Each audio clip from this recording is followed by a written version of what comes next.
What's in world? I go by the name of Duke Matthew, and this is Route 985. So I had all of these expectations, all of these ideas just going here, bouncing there, and this and that, and this and that. And then I was just like, fuck it. Just hit record and put it out there, and let's be consistent in this year. And I just want to take you guys on a journey. You really get to know me, really get to know my big ass personality for me. Not the superficial, not the Instagram, not the Facebook, not the who you think I am. Really get to know me for me. You feel what I'm saying? So without further ado, there was a conversation that I had with a really, really old friend of mine. You may know him, the beloved, the infamous Jay Stone.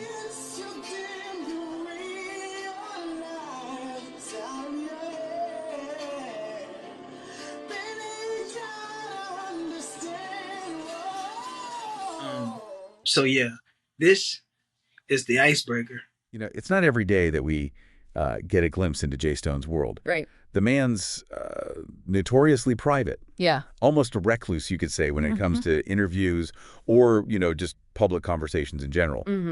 So when he does choose to share something, well, it's got to be something pretty extraordinary. Yeah. It's going to be good. And I think in this case, extraordinary is an understatement. For sure. For sure. What I think is so intriguing about this particular conversation is that it features Desmond Matthew. Oh, yeah. And Desmond is, what isn't Desmond? Right. An artist, entrepreneur. Yeah. You name it. Yeah. He's done it all. He's probably dabbled in it. Yeah. Who hasn't heard of Desmond? Exactly. He's practically a household name at this point. And that's what makes this even more fascinating to me. Right. Jay Stone, who we all know is incredibly selective about his interactions. Yes. Chose to engage with Desmond. Yeah. And not only that, in a really deeply personal conversation. Yeah, and then share it. Right. Publicly. Yeah, it wasn't a business meeting. It wasn't like a promotional interview, which is what you might expect. Right, exactly. With someone like Desmond and Jay Stone. Yeah. But instead, it's this raw, unscripted dialogue. Yeah. That dives into some pretty profound topics. Really deep stuff. So let's dive into this conversation. Okay, let's get into it. Desmond starts off by sharing this incredibly powerful experience. He had a stroke back in 2022. Wow. And this stroke left the left side of his body paralyzed. I had no idea. He actually says, and I'm quoting here, "It felt like my world was literally collapsing around me." Oh, wow. You can just hear the emotion in his voice, the shock, the fear. Yeah. It's just a stark reminder of how fragile life can be. It really is. You know what strikes me is how he talks about the immediate aftermath. Yeah. He describes this initial wave of just anger and frustration, like, why me? What did I do to deserve this? Oh, yeah. It's totally understandable. Right. It's a natural human response to such a traumatic event. It really makes you wonder, how do you even begin to process something like that? Right. Suddenly your whole life changes. Everything you took for granted is just gone. Poof. And that's where Desmond's story takes a really fascinating turn. Okay. He talks about this shift. It's like a gradual process of reframing the experience. Instead of seeing it as a punishment or like a setback, he starts to view it as a wake-up call. Interesting. He even uses the phrase divine intervention. Whoa, divine intervention. Yeah. That's pretty heavy stuff. It is. I can understand the wake-up call part. Yeah. But to see it as something orchestrated by a higher power. Yeah. That suggests a whole other level of meaning-making. Absolutely. And that's what I think is so compelling about Desmond's perspective. He's not shying away from the spiritual implications of this experience. Yeah. He talks about how the stroke forced him to confront his own mortality, to really examine what he was chasing in life and whether it was actually aligning with his values. So before the stroke, what was he chasing? Yeah. Was it fame, fortune, the usual trappings of success? He doesn't really go into specifics. Okay. But he does say that he was caught up in this cycle of achievement, constantly striving for more, but never really feeling fulfilled. Right. You know, he calls it the hamster wheel of superficial success. Oh, I like that. And I think that's something a lot of us can relate to. That feeling of always needing to do more, be more, achieve more, but never quite arriving. It's like that saying, the problem with the rat race is that even if you win, you're still a rat. Exactly. It seems like the stroke forced Desmond to step off that wheel and kind of reevaluate what truly mattered to him. Exactly. And that's what he talks about, this shift in his definition of success. Okay. Before the stroke, he says success was all about external validation, awards, recognition, material possessions. Yeah. But afterwards, it became about something much deeper. So what did success look like for him after the stroke? He describes it as a sense of purpose. Okay. Of making a real difference in the world. He says, and I'm paraphrasing here, I no longer want to be famous for being famous. I want to be known for the impact I have on others, for the lives I touch, for the perspectives I change. Wow, that's powerful. It's like he's saying true success isn't about the accolades, but about the legacy you leave behind. And what I think is so fascinating is how he connects this new definition of success to his experience with the stroke. Yeah. He says it was through this process of confronting his own mortality, his own limitations, that he discovered his true purpose. So it's almost like the stroke, this incredibly challenging and painful experience, became the catalyst for this personal transformation. That's exactly how he frames it. Wow. He calls it a blessing in disguise. A blessing in disguise. Wow. Which I think might sound strange to some people. Yeah. But I think it speaks to his ability to find meaning even in like the darkest of circumstances. And that's what I find so inspiring about Desmond's story. It's not just about overcoming adversity. It's about using that adversity as fuel for growth and transformation. And it wasn't an easy journey. Right. He's very candid about the struggles that he faced, the doubts, the fears. Yeah. He talks about how he had to learn to be patient with himself, to accept his limitations, right, and to focus on the things he could control. He specifically mentions the importance of self-discovery, right? He describes it as a solitary journey, a process of digging deep and confronting your inner demons. He actually uses the analogy of like peeling back the layers of an onion, which I thought was quite apt. He says you have to be willing to face the uncomfortable truths about yourself, the things you've been avoiding or suppressing. It's through that process of self-discovery, of like peeling back those layers, that Desmond says he found his true purpose, his why. He talks about how before the stroke, he was kind of living on autopilot, just going through the motions, but not really connected to anything deeper. Right. But after the stroke, everything changed. Yeah. He had this newfound clarity, this sense of urgency to make his life count for something. It's amazing, isn't it, how a single event as devastating as a stroke can just completely reorient your perspective. It makes you think, what are WE prioritizing in our own lives? Right. Are we chasing the right things? That's the power of Desmond's story, don't you think? It's like a wake-up call for all of us. It forces us to examine our own values, our own definition of success, and to ask ourselves, are we living in alignment with what truly matters? It's not just about introspection, though, is it?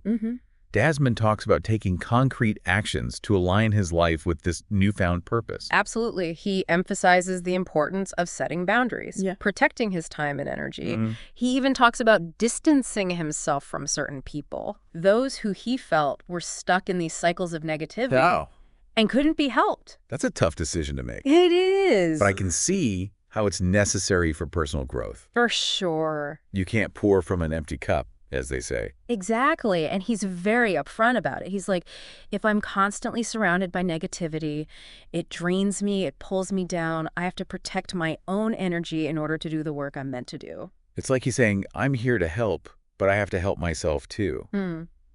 And that's a message that I think resonates, especially in today's world. Oh, yeah? Where we're just bombarded with negativity constantly. It's everywhere. It's a reminder that self-care isn't selfish. It's actually essential.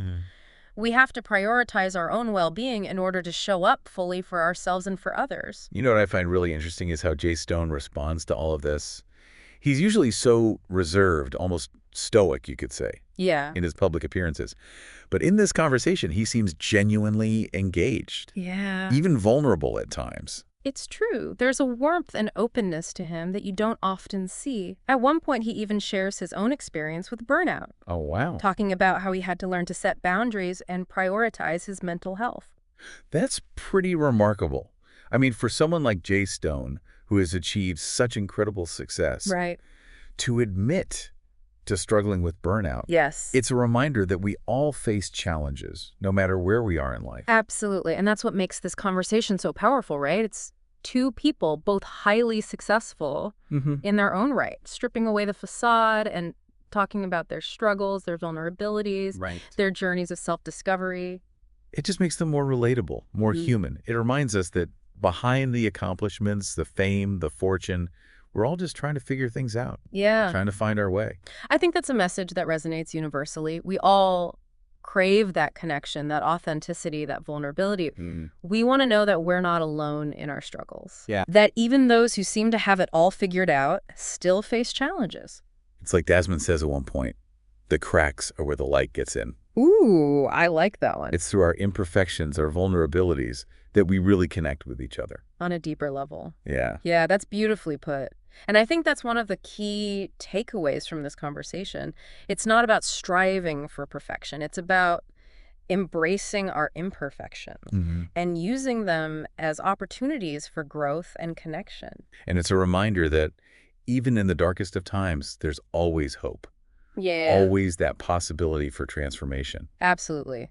Desmond's story is a testament to the resilience of the human spirit. Yeah. The power of the human heart to find meaning and purpose even in the face of adversity. And it's a reminder that we all have a story to tell, a unique perspective to share. Exactly. And sometimes all it takes is one conversation. Yeah. One moment of vulnerability. Yeah. To spark a ripple effect that can change the world. It's pretty amusing to me that Jay Stone chose to share this conversation publicly. Yeah. I mean, he's notoriously private, so carefully curating his image and his interactions. Right. What do you think made this conversation so special that he felt compelled to share it with the world?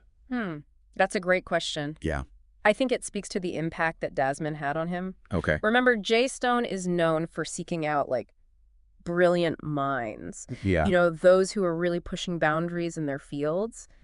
He must have seen something truly remarkable in Desmond's journey, something worth amplifying. It's like Jay Stone is passing the torch in a way. Oh, yeah. Like saying, here's someone who's not only talented, but also has faced incredible adversity. Right. Reframed it. And come out on the other side with this powerful message of hope and resilience. Exactly. And I think by sharing this conversation, he's not just endorsing Desmond's work, Right. but also inviting us all into this really intimate exchange, letting us kind of eavesdrop on a conversation about purpose, vulnerability, and the true meaning of success. So for you, the listener, what resonates most from this conversation? What's sticking with you? I don't know, maybe it's Desmond's courage to redefine success on his own terms, you know, prioritizing impact over accolades, or maybe it's his emphasis on self-discovery. Yeah. Confronting those inner demons to uncover your why. Or maybe it's the reminder that even those we perceive as having it all figured out, like Jay Stone, they grapple with challenges too, you know? Yeah. Like burnout, the need for boundaries. It really humanizes success, I think. It shows us that the journey is ongoing, full of twists and turns. What would you ask Jay Stone if you had the chance to sit down with him? Yeah, what would you bring to the table? What experiences have shaped your definition of success? What legacy do you hope to leave behind?